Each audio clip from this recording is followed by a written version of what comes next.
Friends, आज हम एक हर्बल मेडिसिन प्लांट की बात करेंगे और यह प्लांट मल्टीपर्पज़ वैल्यू भी रखता है और साथ में हम ये बताएंगे कि आप इसको अपने घर में, गेस्ट हाउस, फार्म हाउस में कैसे उगा सकते हैं। और साथ ही अगर आपने अपने घर में हर्बल गार्डन बना रखा है तो उसमें भी आप इसे कैसे उगाएं। तो बने रहिए वीडियो में आखिरी तक, क्योंकि ऐसी ही दुर्लभ और रोचक जानकारी आपको हमारे चैनल में मिलेगी। तो आप हमारे चैनल पर विजिट करें, वीडियो को लाइक, शेयर और चैनल को सब्सक्राइब भी करें। और कोई भी अगर आपका सवाल जवाब हो तो भी आप कमेंट सेक्शन में कमेंट कर सकते हैं। तो फ्रेंड्स, आज हम आ गए हैं ओक फॉरेस्ट में, सब ट्रॉपिकल एरिया में। तो यहाँ हम आपको एक जड़ी बूटी के बारे में बताएंगे। इस प्लांट पर हमने अन्य वीडियो जो बना रखी हैं, अगर आप हमारे चैनल में विजिट करेंगे तो आपको आसानी से जानकारी मिल जाएगी। तो फ्रेंड्स, आप ये देख रहे हैं कट्टी बेल। जी हाँ, इसको गोलिंडा, पुरानी और जंगली अंगूर भी कहते हैं। आमतौर पर यह एक वर्षीय लता होती है, क्योंकि इसका जो ट्यूबर है वो तो बहुवर्षीय होता है और वो मिट्टी के अंदर सेफ रहता है। लेकिन इसकी जो बेल होती है ये हर रेनी सीजन में उगती है और जब जाड़े की शुरुआत होती है तो ये सूख जाती है। तो इसको आप एक शिफ्टेबल टाइप ऑफ प्लांट की तरह भी अपने घर में उगा सकते हैं। इसकी अगर हम थोड़ी जानकारी आपको और दें तो इसकी बेल लगभग 25 से 30 फुट तक लंबाई में जाती है और ये पौधा जो भी सब ट्रॉपिकल एरियाज़ हैं उनमें आपको आसानी से मिल जाएगा। इसके अलावा नदी के किनारे, नम जगहों पर और रेतीली ज़मीनें जहाँ होती हैं इलाके, उनमें ये आपको आसानी से उगता हुआ मिलेगा। या आप देख सकते हैं। और इसके मेडिसिनल यूज भी बहुत से हैं। इसकी पत्तियों का इस्तेमाल पुराने समय से ही आयुर्वेदिक हर्बल मेडिसिन की तरह और यूनानी दवाओं में किया जाता है। इसके अलावा वेटनरी जो पशुओं की दवाइयाँ भी हैं वो भी इस प्लांट के बॉडी पार्ट्स से बनाई जाती हैं। और खासियत इस पौधे के फलों में होती है। इसके फलों का इस्तेमाल वाइन बनाने में, जैम, जेली और स्पेस में किया जाता है। और जैसे कि आप लोग देखते हैं, जो हमारे खेती वाले अंगूर हैं वो साइज में कुछ बड़े होते हैं। उनमें भी काले और हरे दो टाइप की वैरायटी आती है। इसके अलावा और वैरायटीज़ भी हैं उन्हीं की। लेकिन इस प्लांट की खासियत ये होती है, इसके फल लगते तो गुच्छे में ही हैं, लेकिन ये खेती वाले अंगूर की अपेक्षा कुछ छोटे, स्वाद में खट्टे और जब पक जाते हैं तो काले नीले रंग के हो जाते हैं। और अगर पेट संबंधी बीमारियां हैं, जैसे कि कोई से भी स्टमक डिसऑर्डर हैं, तो उनमें इसके फलों का इस्तेमाल बहुत ही फ़ायदेमंद माना जाता है। आपने द्राक्षा का तो नाम सुना होगा, एक पाचन टॉनिक के रूप में वो आता है। तो उसमें मुख्यतः इसके ही फलों का इस्तेमाल किया जाता है। और इसके फलों में विटामिन्स, मिनरल्स, इसके अलावा एंटीऑक्सीडेंट्स प्रचुर मात्रा में होते हैं। तो ये हमारे शरीर के लिए भी बहुत अच्छा है। तो हमारी पूरी बॉडी के लिए ही यह प्लांट बहुत ही फ़ायदेमंद है। और विशेषकर हमारे देश के चाहे पहाड़ी राज्य हों चाहे मैदानी, उनमें इसका एक नाम अश्विनिया भी है।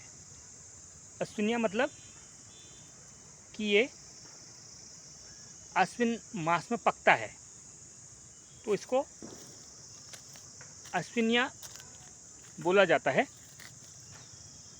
और आप देख रहे हैं अब जाड़ों की शुरुआत हो चुकी है, तो इसकी पत्तियां और जो इसकी बेल है अब ये सूख रही है, क्योंकि इसकी बेल वार्षिक होती है, तो ये सूख जाएगी। और जो नेक्स्ट सीजन होगा उसमें इसके ट्यूबर से फिर नई बेल निकलती है, और इसका ट्यूबर सालों साल बेल को जन्म देते रहता है। ये देखिए इसकी पत्तियाँ, इसकी हमने आपको पहले भी वीडियोज़ में बताया है कि 3 लोब्ड होती हैं और अंगूर की तरह ही होता है। और जो इसकी ये स्टेम देख रहे हैं ये कुछ लालिमा लिए हुए होती है,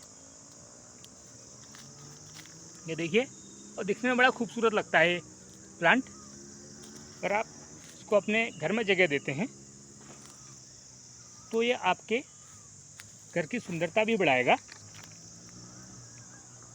तो अब हम बताते हैं इस प्लांट से आप फल प्राप्त करेंगे या इसको अपने घर में आप कैसे उगाएं। तो उगाने के 2 तरीके हैं। जैसे कि पहला तरीका है ट्यूबर के द्वारा और दूसरा है बीज से, क्योंकि अक्टूबर और नवंबर के महीने में इसके बीज भी आपको आसानी से मिल जाएंगे। तो उगाने से पहले सबसे पहले आप इस प्लांट को सर्च कर लेंगे। देखिए आपने सर्च कर लिया, तो उसके बाद आप चाहें इसके बीज भी कलेक्ट कर सकते हैं या फिर ट्यूबर से भी इसको उगा सकते हैं। लेकिन जब आप ट्यूबर से उगाएं तो विशेष सावधानी ये बरतें कि ट्यूबर के आसपास खुदाई करें, और जो भी औजार आप लेके गए हैं उससे किसी भी तरह से ट्यूबर को खुदाई करते समय नुकसान न हो और आसानी से आप इसके ट्यूबर को निकाल लें। इसका जो भूमि में ट्यूबर होता है वो 2.5 से 3.5 फुट तक लंबाई में होता है। तो अब उगाने का हम आपको तरीका बताएंगे। पहला तरीका है कोई भी आप कंटेनर ले लें या चाहे तो आप पॉली बैग भी ले सकते हैं, और उसको सिलेंडर टाइप हो तो या सिलेंडर टाइप में आप बना लें तो बहुत अच्छा रहेगा। और उसकी जो आप लंबाई रखें सिलेंडर की, वो 4.5 से 5 फुट तक रखें, और जो चौड़ाई रखेंगे आप वो 3.5 से 4 फुट तक होनी चाहिए। क्योंकि जिससे कि इसके जो हम इसमें ट्यूबर लगाएंगे या जो हम बीज से इसको उगाएंगे, तो जब ट्यूबर बनेगा तो वो पर्याप्त मात्रा में ग्रो भी करेगा और वो मिट्टी से न्यूट्रिशन भी लेगा। तो मिट्टी तैयार कर लें, उसमें आप फर्टिलाइज़र, जैविक खाद या जिस भी तरीके से आप उगाना चाहते हैं तो आप उसमें मिक्स कर लें। उसमें जब आपने 5 फुट तक का सिलेंडर लिया है तो आप उसमें 4 पौधे या 4 ट्यूबर आसानी से लगा सकते हैं। एक तरीका तो ये है, और दूसरा तरीका ये है कि उसमें आप 9 से 10 फुट लंबाई का सिलेंडर ले लें और डायमीटर वही जो हमने आपको पहले बताए हुए सेम रखें। उसमें आप 4 ट्यूबर या बीज तो टॉप में लगा सकते हैं सिलेंडर के, और 3 या 4 बीज या ट्यूबर मिडिल पार्ट में। उससे ये होगा कि जो ऊपर हमने 4 प्लांट जो लगाए हैं सिलेंडर में, वो तो जो हाफ सिलेंडर है उसको कवर कर लेंगे, उससे न्यूट्रिशन ले लेंगे। और जो नेक्स्ट हमने 3 या 4 प्लांट किसी भी तरीके से ग्रो करवाए हैं, वो जो नेक्स्ट लंबाई है सिलेंडर की उसमें से अपना न्यूट्रिशन प्राप्त करेंगे। तो आप एक ही सिलेंडर में 7 से 8 प्लांट भी उगा सकते हैं।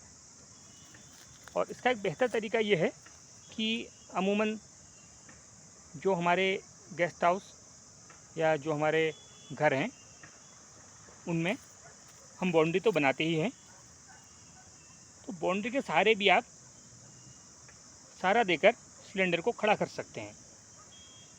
या आप उसको सेपरेट खड़ा कर रहे हैं तो उसमें ये हो सकता है कि आपका 1 या 2 प्लांट जो भी तरीका हमने बताया वो ज़्यादा आ सकते हैं। और बाउंड्री के ऊपर हम लोग फेंसिंग तो बनाते ही हैं। अगर फेंसिंग बननी है तब तो बढ़िया है, क्योंकि जब ये आपका प्लांट ग्रो करेगा, उसकी बेल जब फैलेगी, उसमें जब फल लगेंगे तो वो फेंसिंग में ही आपको लगे हुए दिखेंगे और तोड़ने में आसानी होगी। और दूसरा तरीका ये है कि आपने जहाँ पर भी सिलेंडर रखा है उसके ऊपर आप नेट भी लगा सकते हैं। नेट लगाएंगे तो उससे आपको फल कलेक्ट करने में आसानी होगी। ये हुआ दूसरा तरीका। और आप जब भी आपने इसका प्लांट लगा लिया है तो आप दूसरे या तीसरे साल इसकी सिलेंडर की मिट्टी को चेंज ज़रूर करें, क्योंकि उसमें न्यूट्रिशन की कमी हो जाती है। तो जिससे कि आप लोग न्यूट्रिशन मिक्स करते रहेंगे और आपको अच्छा एक फलों का प्रोडक्शन भी मिलते रहेगा। इस प्लांट के एक प्लांट से 1.5 से 2 किलो तक फल प्राप्त होते हैं और ये एक सिट्टेबल टाइप ऑफ ग्रेप है। आप चाहें इसको कहीं भी लगा सकते हैं अपने घर में या एनीवेयर। और दूसरा फ़ायदा ये मिलेगा आपको कि आपको सेहत और स्वास्थ्य से भरे हुए फल अपने घर में ही मिल जाएंगे। Thanks for watching.